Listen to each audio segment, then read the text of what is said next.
Hi friends, welcome to my channel. இந்த வீடியோவில் நாம் எதை பற்றி பார்க்க போகிறோன்னா, கடைசியாக போட்ட வீடியோட கண்டினியூஷன் தான் பார்க்க போகிறோம். வாங்க கதைக்குள்ளே போகலாம்.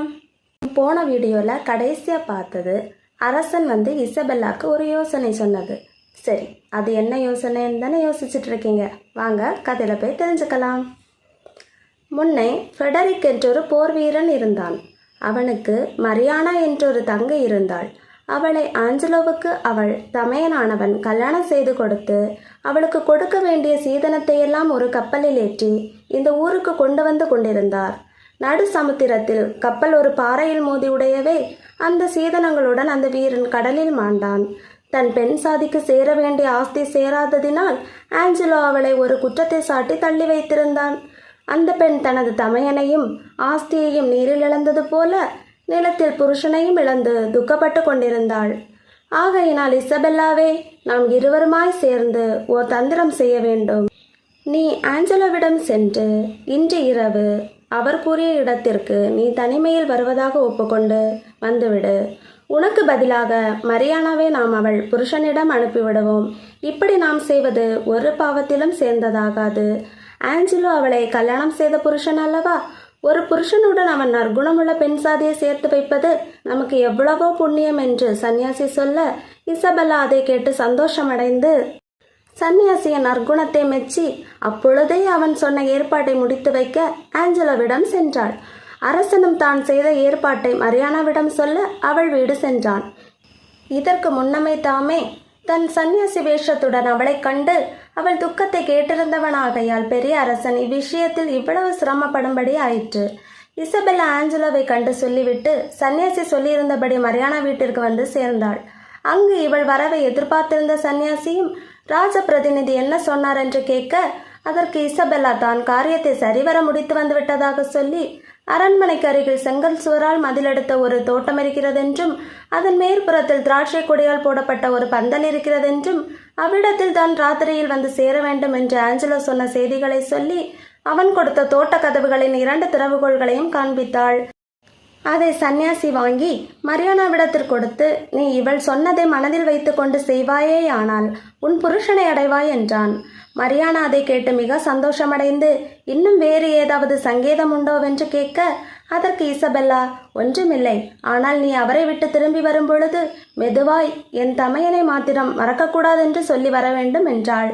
அரசனுடைய யோசனைப்படியே இசபெல்லாவுக்கு பதிலாக மரியானா ஆஞ்சலோ குறிப்பிட்ட இடத்திற்கு சென்றாள். நாம் இவ்வளவு செய்தும் கிளாடியோவுக்கு உயிர் தங்குமோ தங்காதோ என்று பயந்து சன்னியாசி சிறைசாலைக்கு சென்றான். அரசன் அங்கு சென்றது அந்த கிளாடியோவினுடைய பாக்கியம் என்றே சொல்ல வேண்டும். ஏனெனில் ஆஞ்சலோ தன் காரியத்தை மட்டும் சரிவர நடத்தி கொண்டு கிளாடியோவை தான் முதலில் உத்தரவு செய்திருந்தபடியே கொலை செய்துவிட சிறைச்சாலை சேவகனுக்கு கட்டளை அனுப்பிவிட்டான். அந்த உத்தரவை அரசன் கண்டு திகைத்து சிறைச்சாலை சேவகனை பார்த்து, இந்த கிளாடியோவை கொலை செய்யக்கூடாதென்றும் அன்று காலையில் வியாதியால் இறந்த ஒருவனின் தலையை கிளாடியோ தலை என்று ஆஞ்சலோவிடம் வெட்டி அனுப்ப வேண்டும் என்றும் கேட்டுக்கொண்டான். இதற்கு சிறைச்சாலை சேவகன் கொஞ்சமேனும் சம்மதிக்கவில்லை. ஏனெனில் அவன் சன்னியாசியை சன்னியாசியாகவே எண்ணினாலே அல்லாது அரசனாகவோ அல்லது அரசனிடத்தில் இருந்து உத்தரவு பெற்று வந்தவனாகவோ எண்ணவில்லை. இப்படி இவன் தான் சொன்ன பேச்சை கேட்காமல் போகவே சன்னியாசி கிளாடியோ உயிரை ஒரு நாளும் வாங்கக்கூடாதென்று பெரிய அரசன் செய்த உத்தரவு அவர் முத்திரையுடன் தன்னிடம் இருப்பதாகவும், அதற்கு பயந்து சேவகன் நடக்காத பட்சத்தில் அச்சேவகன் உயிரை தான் வாங்கிவிடக்கூடும் என்றும் சொன்னான்.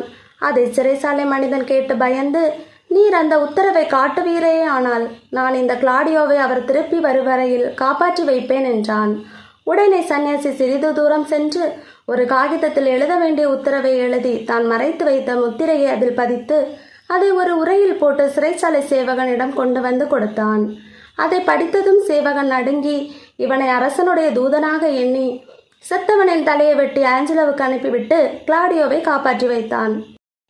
இவ்விதமாக சிறைச்சாலையில் ஒரு உயிரை காப்பாற்றின பிறகு அரசன் தான் தேசாந்தரம் போக சில சங்கடங்களால் சரிப்படவில்லை என்றும் மறுநாள் காலையில் வியனா நகரத்திற்கு வந்து சேருவதாகவும், ஆஞ்சலோ அப்பட்டணத்து முதல் வாசப்படியிலே தன்னை வந்து பார்க்க வேண்டும் என்றும், அந்த ஊரார்கள் தங்களுக்கு ஏதாவது குறைகள் உண்டானால் வந்து சொல்லிக் கொள்ள வேண்டும் என்றும் ஒரு கடிதத்தை தன் பிரதிநிதிக்கு எழுதினான்.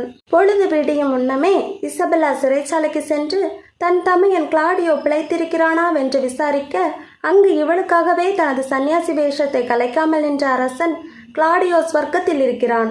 அவன் தலையை நடுராத்திரியிலேயே வெட்டி ஆஞ்சலோவிடம் அனுப்பிவிட்டார்கள் என்றான்.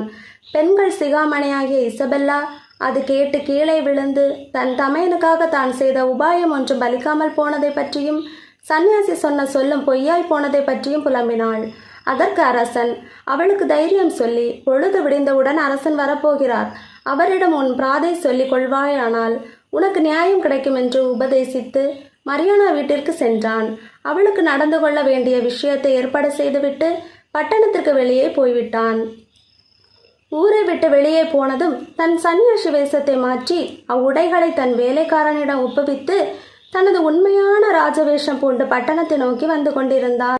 அரசன் வரப்போகிற சமாச்சாரத்தை கேட்டு கழித்து அந்த ஊர் ஜனங்கள் எல்லாரும் அவனை எதிர்கொண்டு அழைக்க அப்பட்டணத்து முதற் வாசப்படியிலேயே வந்து காத்து கொண்டிருந்தார்கள்.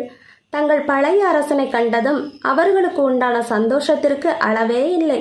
ஆஞ்சலோவும் அவ்விடம் வந்து தனது அதிகாரத்தை அரசனிடம் ஒப்புவித்தான். இப்படி இருக்கையில் இசபெல்லா என்னும் பெண் பிள்ளை தனக்கு ஓர் பிராது இருக்கிறது என்று அரசன் முன் வந்து நின்று, நியாயத்தின் அவதாரமே, என் அரசே, நான் சொல்வதை சற்று காது கொடுத்து கேட்க வேண்டும். நான் கிளாடியோ என்னும் ஒரு பாவியின் தங்கை. அவன் தான் செய்த குற்றத்திற்காக கொடிய தண்டனைக்கு உள்ளாக்கப்பட்டான். அவனை விடுவிக்கும் பொருட்டு நான் எவ்வளவு வேண்டியும் ஆஞ்சலோ அரசன் கேட்காமல் நான் அவனது ஆசைக்கு சம்மதித்தால் மட்டுமே என் தமையனை காப்பாற்றி கொடுப்பதாக சொன்னான். அதன் பேரில் என் தமையனுக்காக நான் என் மானத்தை இழந்தேன். ஐயோ, இந்த பாவி என் மானத்தை மாத்திரம் கெடுத்தானே என்று நான் சொன்ன வாக்கை காப்பாற்றவில்லை. என் தமையனை கொன்று விட்டான் என்று கண்ணீருடன் புலம்பிக் கொண்டு நின்றாள். அதே அரசன் கொஞ்சம் கூட நம்பாதவன் போல இவள் சொல்வது என்னவென்று ஆஞ்சலோவிடம் கேட்க, அதற்கு அவனோ, மகாபிரபு, தமையன் இறந்ததினால் இவளுக்கு பித்தம் பிடித்திருக்கிறது போல தோன்றுகிறது என்றான். அதற்குள் மரியானா என்பவள் ஓடி வந்து, பெருமை தங்கிய மகாபிரபுவே, ஆகாயத்தில் சூரியன் உதித்தார் போலும் சுபாவத்தில் உண்மை உதித்தார் போலும் விளங்கும் என்றார். இவள் சொல்வது போய். இவள் மானத்தை என்றைய தினம் ஆஞ்சலோ அளித்ததாக சொல்கின்றாளோ அன்றைய தினம் நான் அவருடன் இருந்தேன். இவைகளுக்கெல்லாம் சாட்சி பரமயோகி என்னும் ஒரு சன்னியாசி என்றாள். இந்த பெயர் அரசன் தான் சன்னியாசி வேஷம் பூண்டபோது வைத்து கொண்டது. இப்படி அவர்கள் கூறினதும் அரசன் அவர்களுக்கு சொல்லிக் கொடுத்ததாகும். இவைகளை கொண்டு இசபெல்லாவின் நடத்தையின் சுத்தமும் நற்குணமும் அரசன் ஜனங்களுக்கு காட்ட நினைத்தான்.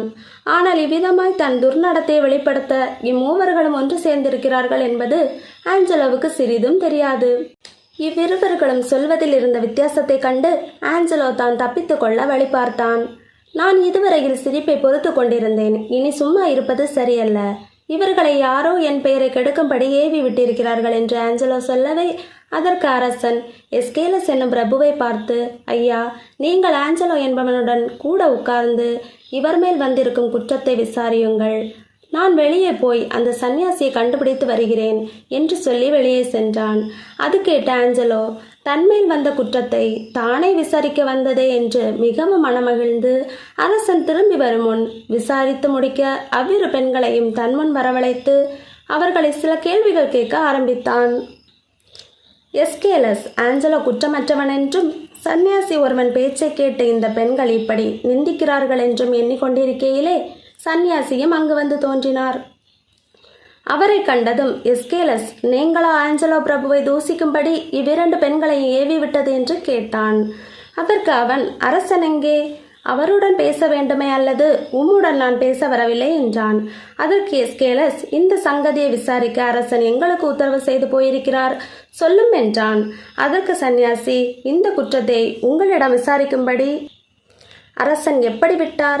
நான் இந்த ஊரிலே கொஞ்ச நாளிலேயே எவ்வளவோ குற்றங்களை கண்டுபிடித்து அவைகளை வாய்விட்டு பேசினேன்.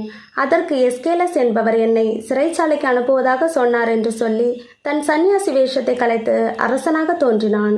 இப்படி இவனானது கண்டு முதலில் நடுங்கினது ஆஞ்சலோவே. அச்சபையில் இருந்த மற்றவர்கள் அனைவரும் என்ன நடக்குமோவென்று பிரமித்து நின்றார்கள். அரசன் குணவதியாகிய இசபெல்லாவை பார்த்து, என் பெண் ரத்னமே, உன் சந்நியாசி இப்பொழுது உன் அரசனாக மாறிவிட்டான். ஆனால் இன்னும் உனக்கு உபகாரம் செய்ய விரும்புகிறான். உன் குறை என்னவென்று கேட்க, அதற்கு அவள், நான் என் தாழ்ந்த நிலையில் இருந்து கொண்டு தங்களை இன்னார் என்று அறியாமல் செய்து வந்த பிழைகளை பொறுப்பீர்களாக என்று கேட்டுக்கொண்டாள். அதற்கு அவன், கிளாடியோ இன்னும் பிழைத்திருக்கிறான் என்பதை காட்டிக்கொள்ளாமல் என்ன செய்தும் உன் தமையனை காப்பாற்றக்கூடாமற் போய்விட்டதே என்று வருத்தப்பட்டான். இதற்குள் ஆஞ்சலாவுக்கு தான் செய்த ஒவ்வொரு சங்கதியையும் அரசன் மறைவிலிருந்து அறிந்து கொண்டதாக தெரியவே அவன் அவர் காலில் விழுந்து, நான் செய்த குற்றங்களை பற்றி இங்கு விசாரித்து என் கெட்டுப்போன மானத்தை இன்னும் கெடுப்பானேன். இக்கணமே எனக்கு கொலையை விதித்து என்னை தண்டியுங்கள். நான் செய்த பாவத்தை ஒருவரும் பார்க்க மாட்டார்கள் என்றிருந்தேன். ஈஸ்வர ரூபமாய் நீங்கள் பார்த்து விட்டீர்களே என்றான். அதற்கு அரசன், உன் குற்றங்களையெல்லாம் நன்றாக தெரிந்துவிட்டது. கிளாடியோவுக்கு நீ விதித்த தண்டனையே நான் இப்பொழுது உனக்கு விதிக்கும்படியாயிற்று என்று கூறி மரியானாவை நோக்கி, இவனை விட நல்ல புருஷன் உனக்கு வேறொருவன் கிடைக்க மாட்டானா என்றான். அதற்கு மரியானா, எனக்கு இவர் கிடைத்தால் போதும், எனக்கு மாங்கல்ய பிச்சை கொடுங்கள் என்று அரசன் காலில் விழுந்து ஆஞ்சலோவின் உயிரை பிச்சை கேட்டாள். ஆஞ்சலோ காலில் இசபெல்லா விழுந்து கிளாடியோ உயிரை கேட்பதற்கு பதிலாக அந்த கொடும் பாவியான ஆஞ்சலோவின் உயிரையே அவன் பெண் சாதி பிச்சை கேட்கும்படியாய் முடிந்தது.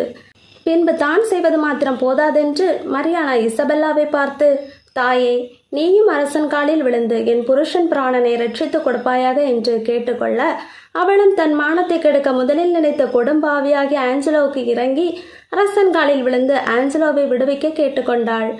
இதற்கு தகுந்த உத்தரவு சொல்லும் முன் சிறைச்சாலையில் இருந்த கிளாடியோவை அரசன் வரவழைத்து இசபெல்லாவை நோக்கி, என் பெண்மணியை உன் கையை நீட்டு, உன் நற்குணங்களுக்கு நான் தாசனாய் விட்டேன்.